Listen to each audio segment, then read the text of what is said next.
I arrived at my son's house for Christmas dinner. My daughter-in-law blocked the door. "No room for you," she said. She pointed to a plastic plate on the floor with scraps on it. "Eat there like a dog," I laughed. "Oh, honey, dogs are loyal unlike you." Then I pulled out my phone and sent my son a few photos, her and her boss working late. If you're watching this, make sure to subscribe and tell me where you're watching from. Let me tell you how a grandmother learned to bite back. My name's Dorothy Hamilton, and at 67, I thought I'd seen every kind of family drama. 3 marriages, 2 divorces, 1 widowhood, and a son who married a woman that makes black widow spiders look friendly. But standing on that front porch at 2847 Maple Street on Christmas Day, 2024, holding a pie I'd spent for hours perfecting, I realized I'd underestimated human cruelty. The house looked like something straight out of a magazine. Melissa, my daughter-in-law, had insisted on the colonial-style renovation 2 years earlier. All of it funded by my son Daniel's promotion to regional sales manager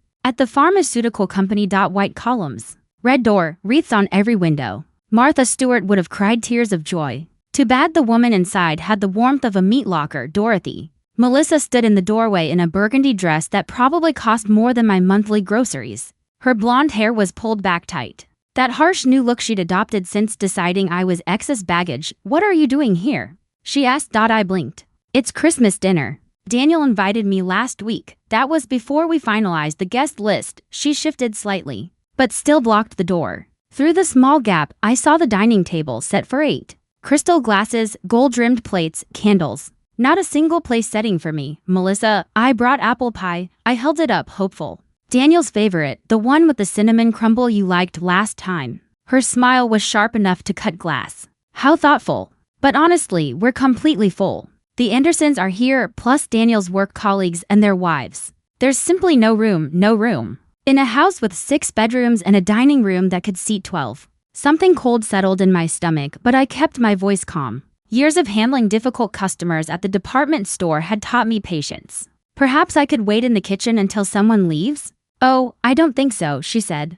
Her tone syrupy and condescending, the way people talk to children or the very slow. "This is really more of a business dinner. You'd be bored with all the corporate talk." From inside, I heard Daniel's laugh. My son. The same boy who used to curl up in my lap during thunderstorms. The man who called me every day through his first divorce. The son who once promised no one would ever come between us. That Daniel was now 30 feet away, laughing and telling stories, while his mother stood on the porch like an unwanted salesperson. Could I at least speak to Daniel? I asked. "He's in the middle of an important conversation with Mr. Patterson from the home office." Melissa peeked back inside, then turned to me again. "Look, Dorothy, I feel terrible about this. Why don't I make you a plate to take home?" She disappeared for about a minute and a half, then came back with a paper plate wrapped in foil. Through the covering, I could see turkey scraps. The dark meat nobody wanted, a bit of dry stuffing, and what looked like the heel of a dinner roll. "There we go," she said sweetly, setting the plate down on the porch, right beside the welcome mat that read "Blessed Family."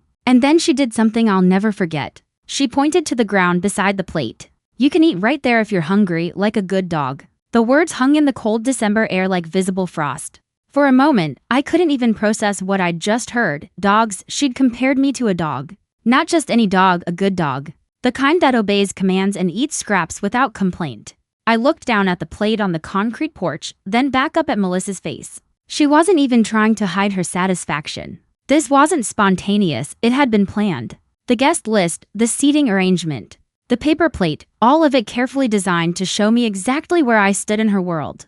And that's when I started laughing. Not a bitter, broken laugh. Not hysterical cackling. Just genuine amusement at the sheer audacity of it all. Because dogs, as I pointed out to my charming daughter-in-law, are loyal creatures. They don't sneak around behind their owners' backs. They don't lie about working late, and they certainly don't check into hotel rooms with their married bosses every Tuesday afternoon. For the past 6 months, I pulled out my phone and opened the photo album I'd hoped I'd never need. "Speaking of dogs, honey," I said, scrolling to the picture I'd taken last Tuesday. The night I followed her car instead of going to my book club meeting. "At least they're loyal.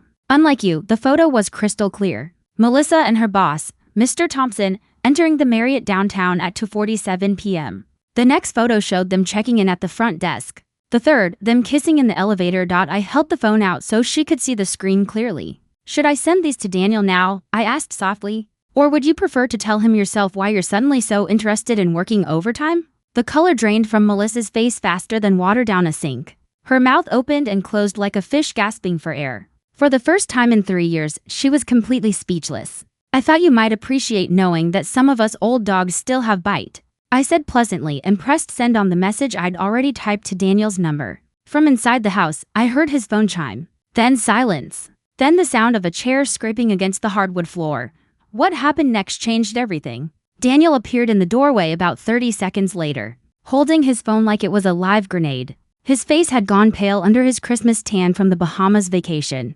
Melissa had insisted on back in November. Behind him. The dinner conversation continued faintly, the Andersons discussing stock portfolios, Mr. Patterson telling golf stories, until it all stopped. Mom, his voice cracked on the word. What are these pictures? Melissa tried to grab the phone from his hands, but he stepped back. I watched my son's face as he scrolled through the evidence of his wife's double life. Each swipe brought a new expression: confusion, hurt, rage, and finally that cold, measured look he'd inherited from his father. Daniel, I can explain, Melissa said, her voice higher than usual. Explain what, exactly? He asked. He looked from the phone to his wife, then to me, standing on the porch with my apple pie. Explain why my mother is outside holding a paper plate while you're inside playing hostess. Or explain why you're having an affair with your boss. Inside the house, the conversation had stopped completely. No one said a word. Only the neighbors' wind chimes broke the silence. It's not what it looks like, Melissa said desperately. Those photos are taken out of context. Your mother has been following me, spying on me. She's trying to ruin our marriage because she's jealous. I almost had to admire her. When caught red-handed, blame the messenger. It's a classic move. And under different circumstances, it might have worked. But she'd made one critical mistake. She'd humiliated me in front of witnesses. And now, those same witnesses were about to learn exactly who they'd been sharing dinner with. Jealous, I repeated, loud enough for everyone inside to hear. Melissa, honey, I'm 67 years old. The only thing I'm jealous of is people who still have their dignity intact.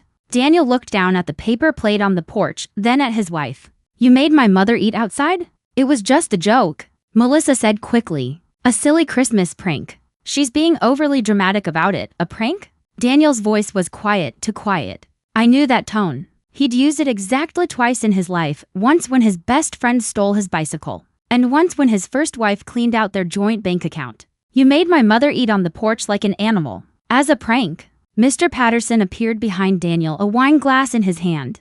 Everything all right out here? We're ready for dessert. Actually, Tom, Daniel said, never taking his eyes off Melissa, I think dinner's over. That's when I heard Mrs. Anderson's voice from the dining room. Is that Daniel's mother outside? Why isn't she joining us? The moment of truth had arrived.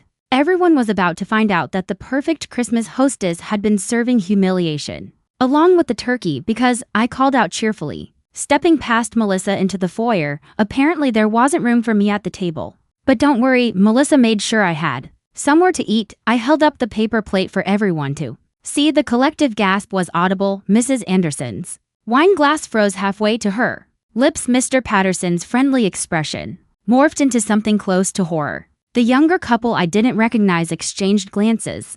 That said everything about what kind of people treat an elderly mother like a stray dog. Oh my God, Mrs. Anderson whispered. Melissa, you didn't actually. It was a misunderstanding, Melissa said quickly, but her voice lacked conviction. She was watching her carefully built image crumble in real time. Daniel held up his phone. And this, he asked. Was this a misunderstanding too? He turned the screen toward the group. I couldn't see their faces clearly from where I stood, but the silence was deafening. Mr. Patterson set his wine glass down carefully. I think perhaps Margaret and I should be going. Me too, said the young woman, the one whose name I'd never caught. This feels like a private family matter. Within minutes, the dinner party had dissolved. Guests grabbed coats and purses with the efficiency of people escaping a disaster. There were polite thank yous and see you soons. But not one person dared look directly at Melissa when the last guest left. Daniel closed the front door and leaned against it. Melissa stood in the middle of her perfectly decorated living room, surrounded by the wreckage of her ruined Christmas dinner. 15 years, Daniel said quietly. 15 years of marriage, and this is what I get. My mother humiliated on my doorstep while you're having an affair. Daniel, please. Melissa tried again. Let me explain about the photos. It's not what you think. Then what is it? His voice was stronger now, sharper. Explain to me why you're checking into hotels with your boss. Explain why my mother was eating off a paper plate on the porch. While you entertain people I work with, I could have spoken up. Could have added more details about what I'd seen over the past 6 months. But this wasn't my moment anymore. This was my son finally seeing his wife for who she really was. The hotels were for work meetings, Melissa said weakly. Confidential client discussions, Daniel laughed, but there was no humor in it. In hotel rooms, with overnight stays? Mom has photos from 6 different dates, Melissa, 6, her face went white. She hadn't realized I'd been documenting her little meetings for months. You want to know the really sad part? Daniel said quietly. If you just asked for a divorce, I probably would have given you half of everything and walked away quietly. But instead, you chose to destroy my relationship with my mother while carrying on an affair. What kind of person does that? Melissa looked around the room as if searching for an escape route. The Christmas tree lights twinkled mockingly in the corner. The expensive decoration she'd insisted on buying seemed to sneer at her. Daniel, I love you, she said desperately. We can work through this. Marriage counseling, whatever you want. Just don't let your mother destroy what we have. That's when I decided I'd heard enough, Melissa. I said pleasantly, I didn't destroy anything. You did that all by yourself when you decided to treat family like garbage. While playing house with your boss, she whirled toward me. And for a moment, I saw pure hatred in her eyes. This is all your fault, she hissed. You've been trying to break us up since the day we got married, have I? I tilted my head thoughtfully. Because I seem to remember offering to help plan your wedding, hosting your bridal shower, and babysitting your sister's kids when you wanted time alone with Daniel. But apparently, helping family is what crazy old ladies do now.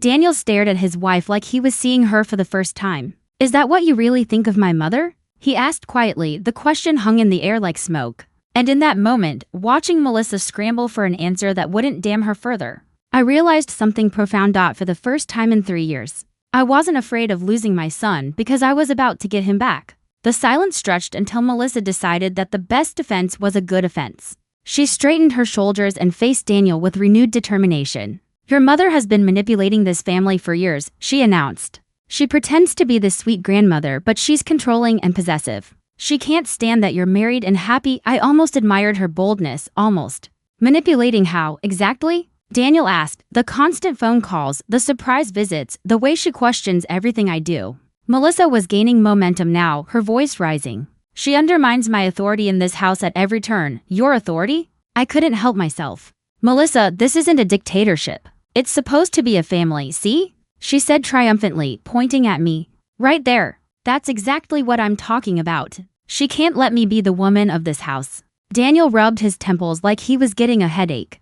The woman of the house? What does that even mean? It means your wife should come first, Melissa snapped.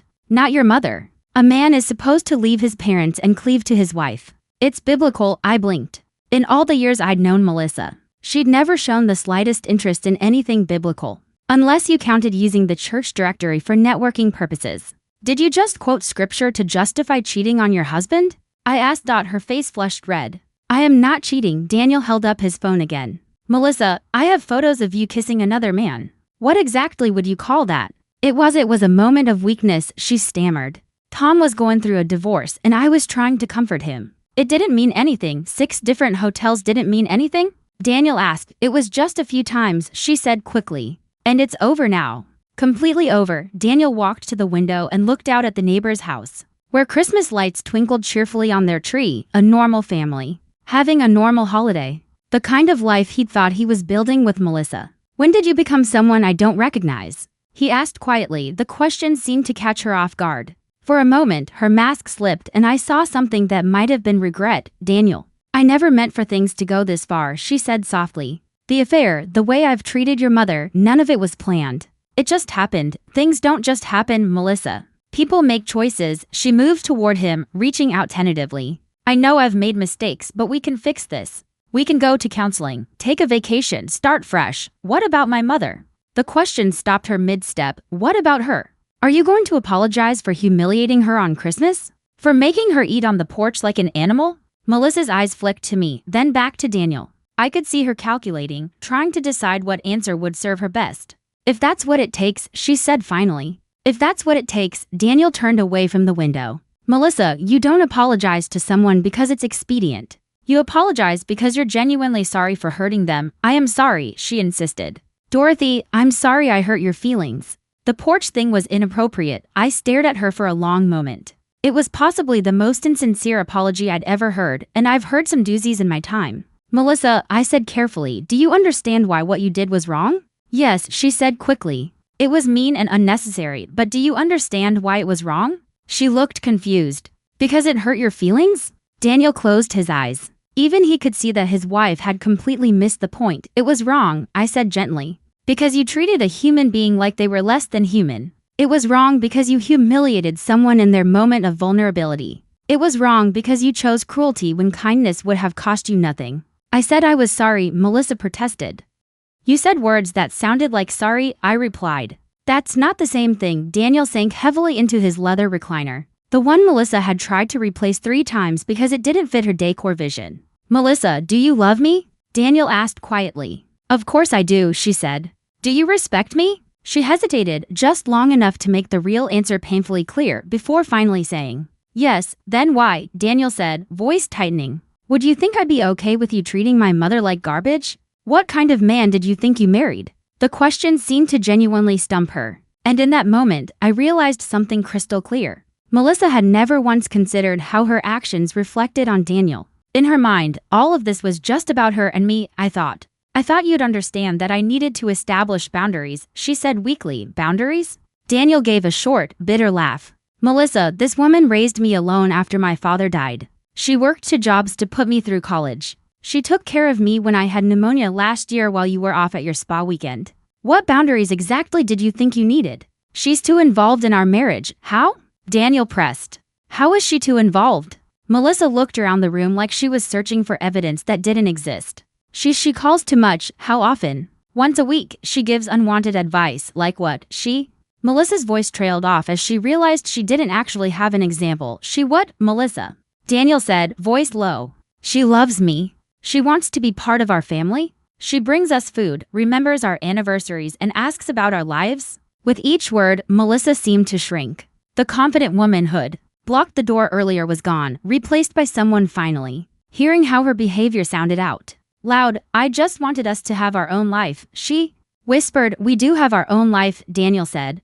But that doesn't mean we shut out everyone who loves us. That's not how healthy families work. I watched, torn between sadness and hope. Sadness because my son's marriage was clearly falling apart. But hope because he was finally seeing things clearly. Then my phone buzzed.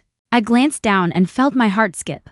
A text message from Tom Patterson, Melissa's boss. Melissa, I think we need to talk. My wife found the hotel receipts. I looked up to see both Daniel and Melissa staring at me. Everything all right, Mom? Daniel asked. I held up my phone slowly. I said, things are about to get much more complicated.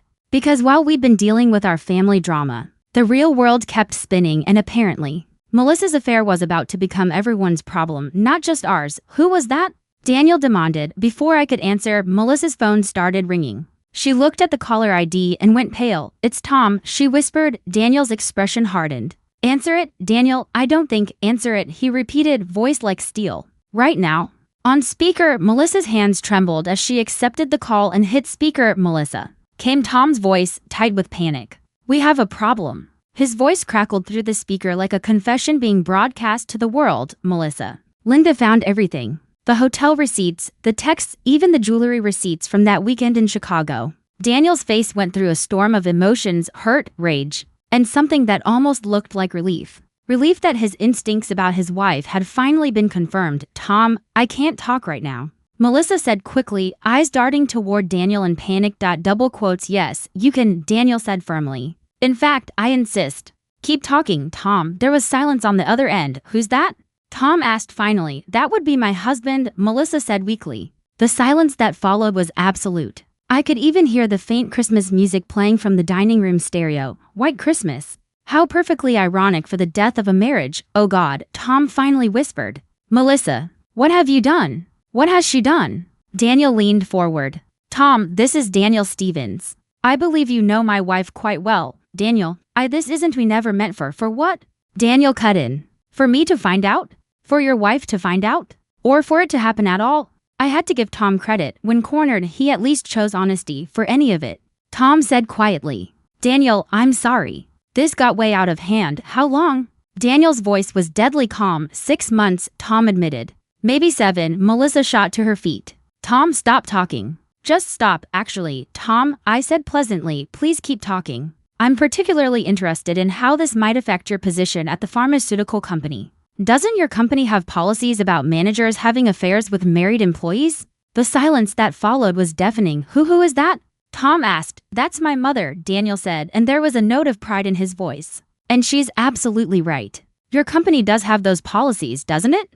Daniel, please, Melissa begged. Don't destroy his career over this. I'm not destroying anything, Daniel replied flatly. You both did that the moment you decided to risk your jobs for hotel room encounters. Tom's voice came through the speaker again, smaller now. Melissa, I think we need to prepare for the possibility that this is going to become public. Public how?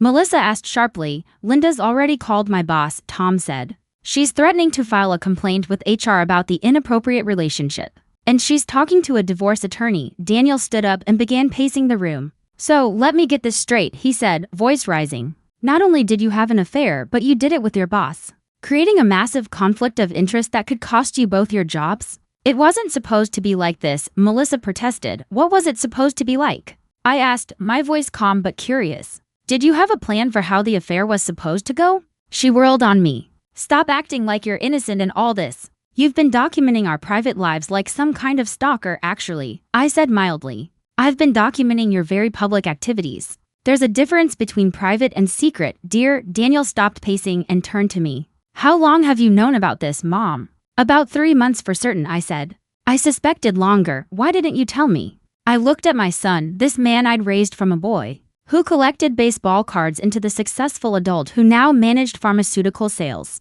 across 3 states. Because you wouldn't have believed me, I said softly. And because I knew the truth would come out on its own. It always does. 3 months, Daniel repeated slowly. He turned toward Melissa. You've been lying to my face for 3 months while I defended you to my mother. I never asked you to defend me. Melissa snapped and immediately looked like she regretted saying it. No, Daniel said, his tone cutting. You just let me do it. You let me tell my mother she was being paranoid when she said you were working late too often. You let me make excuses for why you couldn't come to Sunday dinners anymore. You let me choose between you and her, knowing you were lying the whole time. Tom's voice cut back in, hurried and uneasy. Melissa, I have to go. Linda's lawyer is calling me. We'll talk later. The line went dead. Melissa sank onto the couch. Her perfectly styled Christmas outfit suddenly rumpled and lifeless. Daniel, please, she said weakly. Let me explain everything. Everything? Daniel sat down across from her. Okay, explain everything. Start with why you thought it was appropriate to humiliate my mother on Christmas Day while you were having an affair with your boss. Those are 2 separate issues, are they? Daniel shot back. Because from where I'm sitting, both seem to come from the same place. You thinking you can treat people however you want without consequences. I watched their exchange with a strange mix of fascination and pride. My son had finally found his backbone, and it was magnificent to behold. The thing with your mother, Melissa began carefully, that was about setting boundaries. She's been interfering in our marriage since day one. Interfering how? Daniel demanded. She questions my decisions. She makes suggestions about how we should live our lives. She acts like this is still her house. Daniel looked around the living room, eyes narrowing. This was her house. I bought it from her when she moved to the condo, remember? She gave us a deal that saved us $60,000. That's exactly what I mean, Melissa said triumphantly. She held that over our heads constantly. She never mentioned it. She didn't have to, Melissa said quickly. It was always there, unspoken. Remember how much money I saved you? Remember how generous I was? I blinked. In all my years, I'd never heard such creative rewriting of history, Melissa, I said gently. When have I ever brought up the money? You didn't have to, she said stubbornly. It was implied in everything you said. Daniel shook his head slowly. That's not how my mother operates. She's direct. If she has something to say, she says it, like today, I added, smiling slightly. When I had photos of your wife's affair, I showed them to you directly. No hints, no implications, just facts. Melissa's face flushed crimson. Because you're vindictive and jealous. Vindictive? I echoed, considering it for a moment. Jealous? Of what exactly? Of your marriage? Of Daniel's happiness? Of the fact that he chose you over me? The room went dead silent. Even the Christmas music in the background seemed to stop. Melissa, Daniel said slowly. I never chose you over my mother. I chose to build a life with you that included my mother. There's a difference, but she always comes first with you. That's not true. It is true. Melissa insisted. When she calls, you drop everything. When she needs something, you're there immediately. When she has an opinion about our lives, you listen. Daniel stared at his wife for a long moment. Melissa, she's my mother. Of course I listened to her. Of course I'm there when she needs me. That's what family means. What about what I need? What do you need? The question caught her off guard. She opened her mouth, then closed it. Then opened it again. I need to feel like I'm the most important person in your life. She said finally. You are the most important person in my life, Daniel said quietly. But that doesn't mean my mother stops mattering, but she interferes. How? She. Melissa's voice trailed off as she realized, once again, she had no specific examples. She loves us. Daniel said simply. She wants to be part of our lives. She brings us food, remembers our birthdays, asks about our day. That's not interference, Melissa. That's family, but I needed space to build our relationship without her constant presence. So you decided to have an affair instead? The question hung in the air like an accusation because that's exactly what it was. That's not those things aren't connected, Melissa protested weakly, aren't they? I asked. Because it seems to me that someone who's committed to building a strong marriage doesn't usually seek emotional and physical intimacy outside that marriage. Melissa turned toward me, her eyes burning with something close to hatred. You don't understand anything about my marriage. I understand that healthy marriages don't require humiliating your partner's family members. I said evenly, and I understand, Daniel added, that faithful wives don't spend Tuesday afternoons in hotel rooms with their bosses. And I understand, I continued pleasantly, that people who are truly sorry for their behavior don't spend their apologies blaming everyone else for their choices. Melissa's phone buzzed on the table. She glanced down at it and her face went white. What is it? Daniel asked. It's from Linda Patterson, Tom's wife. What does it say? Melissa's voice was barely a whisper as she read aloud. I know about you and my husband. I'm filing for divorce and sending all the evidence to your HR department. Have a Merry Christmas. Daniel closed his eyes and exhaled slowly. So this is really happening, Daniel, please, Melissa begged. Help me figure out how to fix this. He looked at her for a long moment.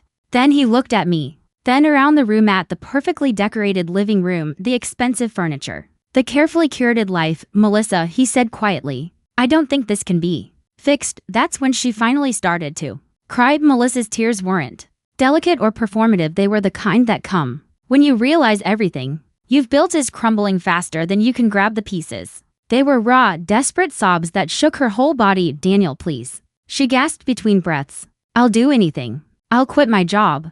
I'll cut off all contact with Tom. I'll apologize to your mother properly. Just please, don't give up on us. I watched my son's face as he processed his wife's breakdown. There was pain there, but not the devastation I might have expected. Instead, there was something that looked almost like relief. Melissa, he said gently. This isn't just about the affair. Yes, it is, she insisted. Everything else is fixable. The thing with your mother was just a misunderstanding. A misunderstanding? I couldn't help myself. Melissa, you made me eat on the porch like a dog. What exactly did I misunderstand about that? She turned toward me, mascara streaking down her cheeks. I was trying to make a point. What point? That you can't just show up whenever you want and expect to be included in everything. Daniel's voice was incredulous. She was invited, Melissa. I invited her. You invite her to everything because she's your mother. But it's my house too. It's our house, Daniel corrected firmly. Ours, not yours exclusively. Melissa wiped her nose with the back of her hand, smearing what was left of her makeup. The perfectly put-together woman from earlier had vanished completely. I just wanted one Christmas where it was just us and the people I chose, she said, her voice breaking. The people you chose? I asked. You mean your boss and his wife? The man you've been having an affair with? They weren't supposed to be there, she admitted quickly. Tom was supposed to stay home with Linda, but she insisted on coming at the last minute because she suspected something. Daniel leaned forward, staring at her. Wait, you invited your affair partner to Christmas dinner? Not like that, she said defensively. He's my colleague. It made sense from a business perspective, Melissa, Daniel said, his voice low but sharp. You invited the man you're sleeping with to Christmas dinner. With my mother. The full weight of her poor judgment was finally sinking in. She hadn't just betrayed my son, she'd flaunted the affair right in front of his family, humiliating the one person who might have helped her if she'd ever truly sought forgiveness. It wasn't supposed to be weird, she said weakly. Not supposed to be weird? Daniel repeated, standing and pacing the room. Melissa, what was your plan? Were you going to leave me for Tom? Were you hoping I'd find out and file for divorce so you wouldn't have to be the bad guy? Or were you just going to keep lying forever? I don't know, she sobbed. I wasn't thinking clearly. For 6 months, you weren't thinking clearly? Daniel shot back. It just kept getting more complicated, she whispered. I leaned forward. Melissa, can I ask you something? She nodded miserably. Do you actually love my son? Her eyes flicked up. Of course I do. Do you love him enough to put his needs before your own sometimes? Yes. Do you love him enough to treat his family with respect, even when you don't particularly like them? She hesitated. Yes. Do you love him enough to be faithful to your marriage vows? The hesitation was longer this time. Yes. Then why? I asked gently. Have you spent the last 6 months doing the exact opposite of everything you just said? She stared at me, her eyes red and glassy. I don't know. I think you do know, Daniel said quietly. She looked at him, confused. What do you mean? I think you married me because I represented security, stability, and success, Daniel said evenly. You thought you could mold me into the husband you wanted while keeping the parts of your life that excited you separate from our marriage. Melissa stopped crying. She was listening now, I think, Daniel continued. You never really wanted to be part of a family. You wanted to be the center of attention, the one everyone revolved around. That's not true. She whispered, isn't it? Daniel asked. When's the last time you asked about my mother's health? Or remembered my father's birthday? When's the last time you did something kind for someone in this family without being asked? The silence that followed was its own answer. I tried, Melissa said softly. Did you? Daniel pressed. Or did you just do the bare minimum to keep up appearances? I hosted holiday dinners, you hosted dinner parties, Daniel said bitterly, where my mother was treated like an inconvenience. I bought birthday gifts, generic gift cards, he said. Bought online the day before. I participated in family events while texting your boss. Daniel said flatly and complaining about having to be there. Each word hit her like a blow. I could see it. The dawning realization that her version of being a good wife and good daughter-in-law had always been surface level, performative at best. Daniel, she whispered, what do you want me to do? He looked at her with something that wasn't anger anymore, just exhaustion and pity. I want you to be honest, he said quietly. With yourself and with me. About what? About whether you actually want to be married to me. Or if you just want to be married to the idea of me. The question hung between them, heavy and unrelenting. I want to be married to you, she said finally. Why? He asked. Because we have a good life together. Daniel shook his head. That's not why you marry someone, Melissa. That's why you start a business partnership. We have good chemistry, Melissa said quietly. Had. Daniel corrected. Past tense. And apparently not good enough to keep you from seeking it somewhere else. We want the same things. She insisted. Do we? Daniel asked. Because I want a marriage built on honesty, mutual respect, and shared values. What do you want? Melissa opened her mouth, closed it, then opened it again. I want to feel important, she said finally. I want to feel like I matter. And how has treating my mother like garbage made you feel important? Daniel asked evenly. It hasn't, she admitted. How has having an affair made you feel important? It made me feel desired, chosen. And how has lying to me for 6 months made you feel important? It hasn't, it's made me feel terrible. Daniel nodded slowly. So the things you did to feel important actually made you feel worse? Yes, and now, he said quietly, you're about to lose your job, your marriage. And probably most of your friends, because Tom's wife is going to make sure everyone knows what happened. Yes, so where does that leave us? Melissa looked around the room as if seeing it clearly for the first time. The expensive decorations, the perfect furniture, the carefully curated life. All of it suddenly looked fragile, meaningless. I don't know, she whispered. Daniel walked to the window. Outside, snow was beginning to fall, blanketing the street in soft white. It looked like a Christmas card, one that mocked the chaos inside our home, I think. Daniel said slowly, you need to decide what kind of person you want to be. Not what kind of wife or daughter-in-law.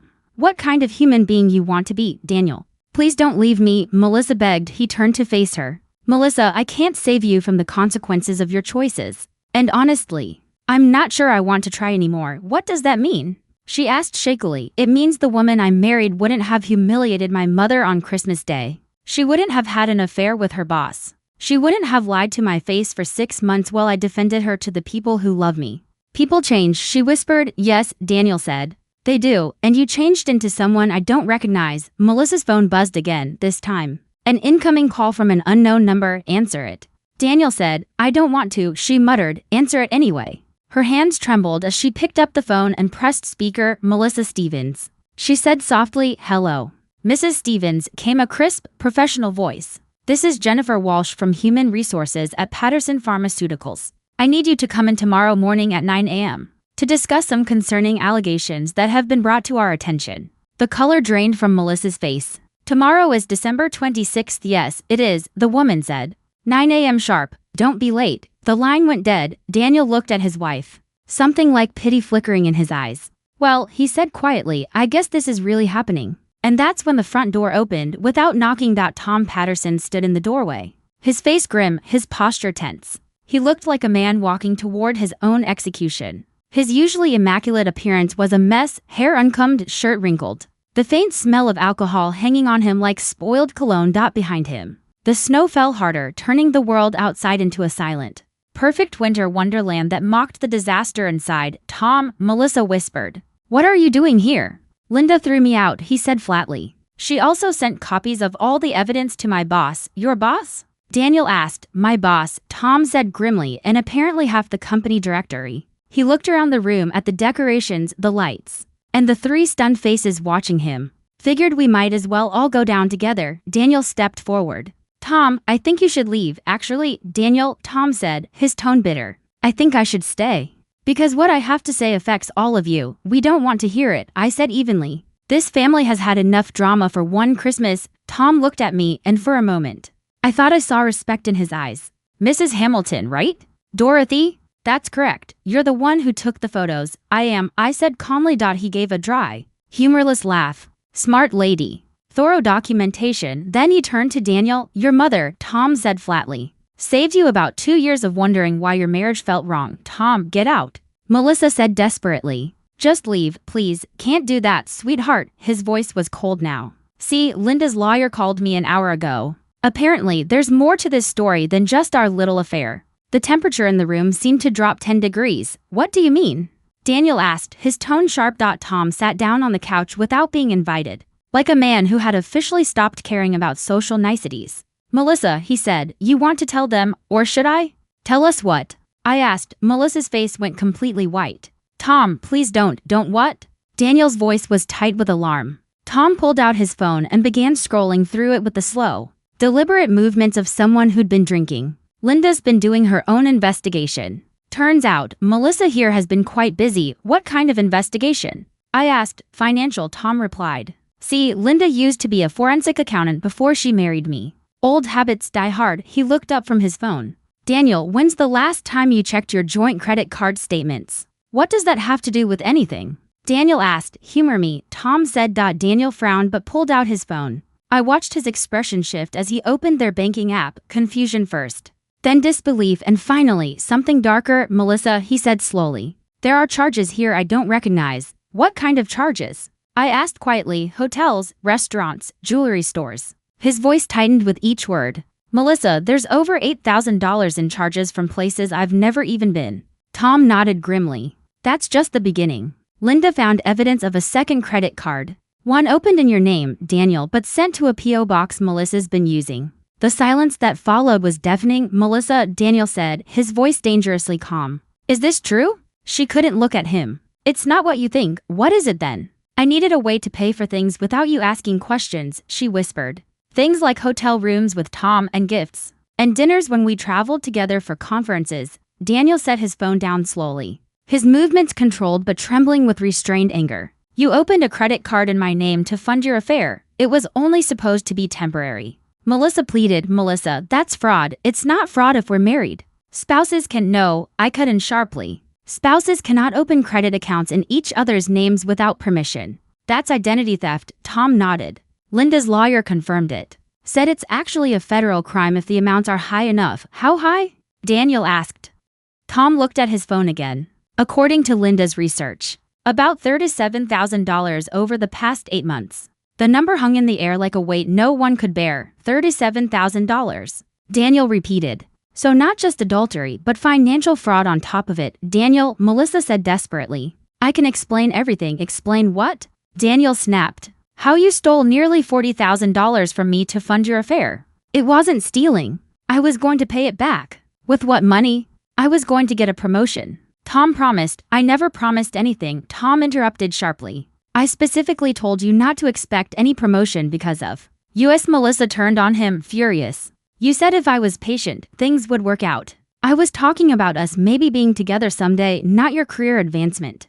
Daniel stood up abruptly. This is unbelievable. You two were actually planning a future together, not planning exactly, Tom muttered. More like hoping. Hoping for what? Daniel demanded. For our divorces to just happen naturally. So we could be together without all this mess. I blinked. You were both planning to get divorced? Not planning, Melissa said quickly, just. If it happened naturally.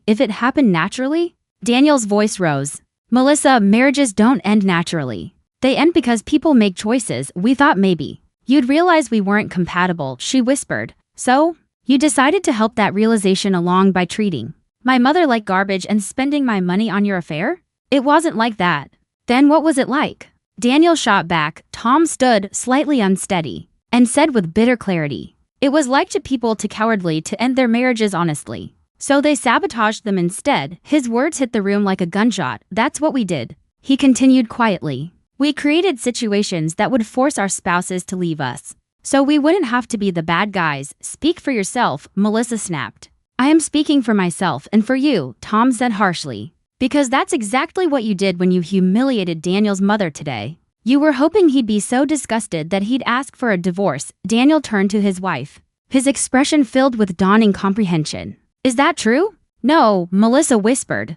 Then softer, maybe? I don't know. She began to cry again, not the delicate kind of crying, but the exhausted, broken kind of sobbing that comes when there's nothing left to defend. I just wanted everything to be different, she said through her tears. Different how?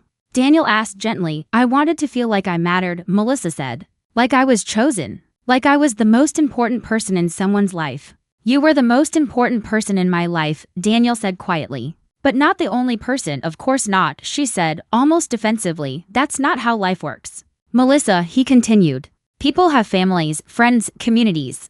Adults don't expect to be the center of someone's universe. I did, she whispered. I wanted to be your everything. I looked at this woman, the one who had made my life miserable for 3 years. And for the first time, I felt something close to pity. Not forgiveness, but pity for someone who had destroyed her own life chasing an impossible fantasy. Melissa, I said softly, being someone's everything is a terrible burden to put on another person. That's not love, that's possession. She turned toward me, surprised. As if she'd forgotten I was even in the room. Real love, I went on, wants the other person to have a full, rich life, one with many relationships, not just one. Real love doesn't need to make others smaller to feel important. But I wanted to feel special. She said, you were special, I told her. You were Daniel's wife. You were part of this family. And you threw that away because it wasn't enough for you. Tom nodded slowly. She's right, he said. I threw away 22 years of marriage because I wanted to feel like I was 25 again. And now? Daniel asked quietly. Now, Tom said, Linda's filing for divorce. I'll probably lose my job. And I'm sitting in my car in a grocery store parking lot on Christmas night. Because I have nowhere else to go. He looked at Melissa. Was it worth it? She didn't answer. Daniel walked to the Christmas tree and stared at the lights for a long moment. When he turned back, his face was calm, resolved. Melissa, he said, I think you should pack a bag and stay somewhere else tonight. Daniel, please. She began. I need time to think, he interrupted. And you need to figure out how you're going to handle the credit card fraud. And the HR investigation. Where am I supposed to go?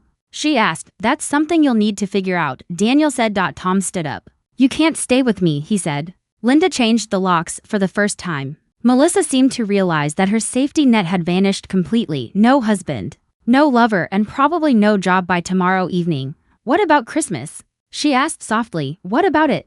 Daniel replied. We're supposed to open presents in the morning, she said weakly. We're supposed to have breakfast together. We're supposed to be a family, Daniel finished for her. But families don't treat each other the way you've treated us. Melissa looked around the room one last time at the decorations she'd spent weeks perfecting. The life she'd built and then systematically destroyed. I'll get my things, she said finally, and headed upstairs. Tom moved toward the door, pausing with his hand on the knob. Daniel, he said quietly, for what it's worth, I'm sorry. Your mother was right. You deserved better than what we gave you. When they were both gone, the house fell silent, eerily quiet. Daniel and I sat together in the living room, surrounded by the remains of Christmas dinner and the debris of a broken marriage. Are you okay? I asked him. I think so, he said. Are you? I thought about it carefully. 8 hours ago, I'd been humiliated on this very porch, treated like something less than human by a woman who had made my son's life smaller and meaner for 3 years. Now that woman was gone and my son was free, I'm better than okay, I said. Daniel looked at me, puzzled. Why? Because I'm proud of you, I said. For what? For choosing truth over comfort. For defending what's right, even when it was hard. Daniel managed a small smile. I learned that from watching you.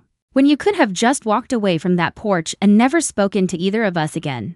You didn't, you fought back. You documented the truth and made sure I saw it. I didn't do it for revenge, I said. I know. He said quietly. Then why? Because you're my son, I told him, and you deserve to know who you were really married to. And because no one should ever have to eat on the porch like a dog. We sat there in comfortable silence for a while, watching the snow fall softly outside the window. Mom, Daniel said finally, yes? Next Christmas.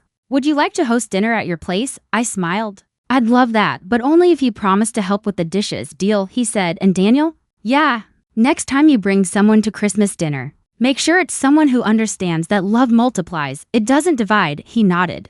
I will. As I drove home through the falling snow, I realized something profound had happened today. I hadn't just gotten my son back, I'd remembered who I was, not just a mother, not just a mother-in-law, but a woman with dignity, with strength, and with the right to be treated with respect. Sometimes the best Christmas gifts come wrapped in the most unexpected packages. And sometimes, when someone tries to make you eat like a dog, the best response is to remind them that even dogs have more loyalty than they do. If you're watching this, I hope you remember that you deserve to be treated with kindness and respect, no matter what anyone else tells you. And if someone tries to convince you otherwise, well, sometimes you just have to show them your teeth.